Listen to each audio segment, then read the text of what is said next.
Hello students, and today the discuss chapter number 3, electrochemistry. And today is the first video of this chapter. So first of all discuss about the electrochemistry. Electrochemistry, the branch of chemistry, deals with the chemical changes with occur passing on electric current, and how to chemical energy change to the electrical energy by the passing of current, and what are the factors and what are the effects are included. So all the factors and effects studied in this chapter, electrochemistry. So the branch of chemistry deals with the study of the chemical changes which occurs on passing electric current into certain chemical system, and also with the generation of electricity by carrying chemical reaction. Student scientist के mind में ये आया कि किस तरह से हम chemical energy जो हमारी रिएक्शंस में यूज होती है निकल करके बाहर जाते, किस तरीके से उसको इलेक्ट्रिकल एनर्जी में यूज करके उसका हम आसानी से डिवाइस में यूज करके अपने सिस्टम को अप्लाई कर सकें।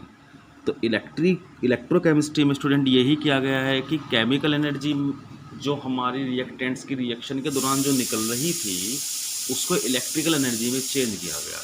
तो नॉर्मली इस पूरे चैप्टर में हम इलेक्ट्रिसिटी, करंट, रिएक्शंस में कैसे पास हुआ, क्या क्या फैक्टर काम करते हैं, ये सब चीज़ें, electrode potential, anode cathode, electrolytic cell, battery, fuel cell, ये सब इस चैप्टर के टॉपिक है। कंडक्टेंस वगैरह भी इसमें आती हैं। तो उसमें कुछ बेसिक टर्म पर हम बात करते हैं। जैसे पहला ही टर्म है इलेक्ट्रोलाइट्स। तो उसमें बेसिक चीज़ है इलेक्ट्रोलाइट। इलेक्ट्रोलाइट इस नाम से पता लगता है, electro means current, lights lysis mean in aqueous solution, यानी कि जब करंट को किसी एक्वस सॉल्यूशन में पास करते हैं या ऐसे सब्सटेंस जो करंट पास कर जाते हैं by the movement of ions, उन्हें हम कहते हैं स्टूडेंट इलेक्ट्रोलाइट्स। और ये इलेक्ट्रोलाइट्स को हम मोल्टन स्टेट में भी रख सकते हैं और एक्वस सॉल्यूशन में भी रख सकते हैं। तो मोस्टली स्टूडेंट केमिस्ट्री के जो सॉल्यूशन है, मोस्टली सॉल्यूशन वाटर के अंदर बनाए जाते हैं, क्योंकि water is the good conductor of electricity.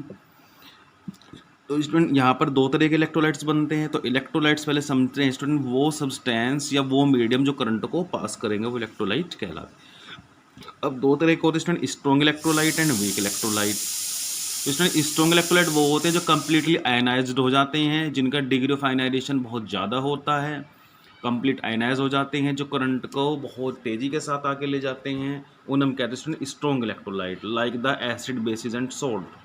तो like NaOH, KOH, HCl, H2SO4, KNO3, Na2SO4, NaCl. So these are the example of strong electrolyte because these are the completely ionized in the aqueous solution. And whereas weak electrolyte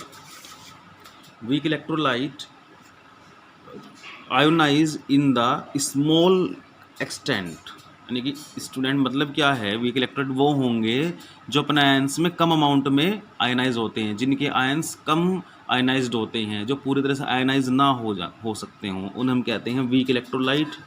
इसलिए current भी कम पास करेंगे। Example ammonium hydroxide, aluminium hydroxide, NH4Cl and ETC, बहुत सारे हो सकते हैं।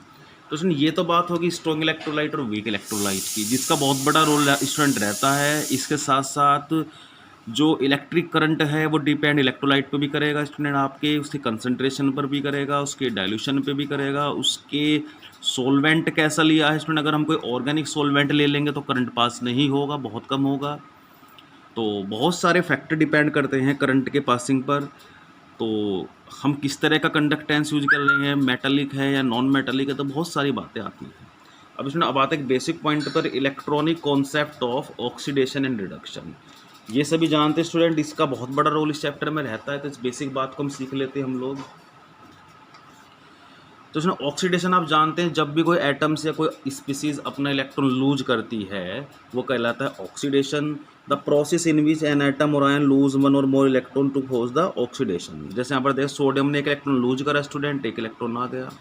जब भी इलेक्ट्रॉन स्टूडेंट हमारा प्लस में राइट हैंड में रहता है ऑक्सीडेशन होता है। जो पॉजिटिव वैलेंसी चेंज होती है या निगेटिव वैलेंसी डिक्रीज होती है स्टूडेंट, वो हमारी हो जाती है ऑक्सीडेशन। Fe+2 से Fe+3 तो 1 का इंक्रीमेंट, S-2 से 0 डिक्रीमेंट हुआ निगेटिव वैलेंसी का, तो भी ऑक्सीडेशन होगा। यहाँ पर स्टूडेंट हो गया आपका +7 यहाँ पर स्टूडेंट आपका +6 होता है। तो जहाँ भी आपकी वैलेंसी या चार्ज इंक्रीज होंगे स्टूडेंट, वहाँ पर ऑक्सीडेशन होगा, याद रखना है। और जिसका ऑक्सीडेशन होता है वो कहलाता है reducing agent. Similarly reduction, the process in which one atom or ions gains one or more electron, like that Cl accept electron, Cl -1 0 to -1 +4 to +3 +3 to +2, तो decreasement in the valency, decreasement in the positive charge, so it cause the reduction, and reduction is also known as oxidizing property. And if completely mix the oxidation and reduction in a reaction to cause redox reaction, तो those reaction carrying oxidation and reduction is called redox reaction. And अब आता है हमारा यहाँ पर redox reaction आती है। Redox reaction वो होते हैं स्टूडेंट ऐसी रिएक्शन जिनमें ऑक्सीडेशन भी हो और रिडक्शन भी हो, जिनमें दोनों साथ साथ हो रहे हैं स्टूडेंट, उन्हें हम रिडॉक्स रिएक्शन कहते हैं। यहाँ पर हम देख लेंगे जिंक को स्टूडेंट जिंक +2 में चेंज करा मैंने, तो फ्री स्टेट में 0 है। फ्री स्टेट में कोई भी मेटल अगर उसके ऊपर कोई चार्ज ना हो, कोई भी एलिमेंट्स के ऊपर कोई भी चार्ज ना हो, फ्री स्टेट में 0 होता है। तो 0 से +2 उसका क्या होगा स्टूडेंट, ऑक्सीडेशन हो गया। और कॉपर +2 का +2 से 0 हो गया स्टूडेंट, तो उसका क्या हो गया, रिडक्शन हो गया।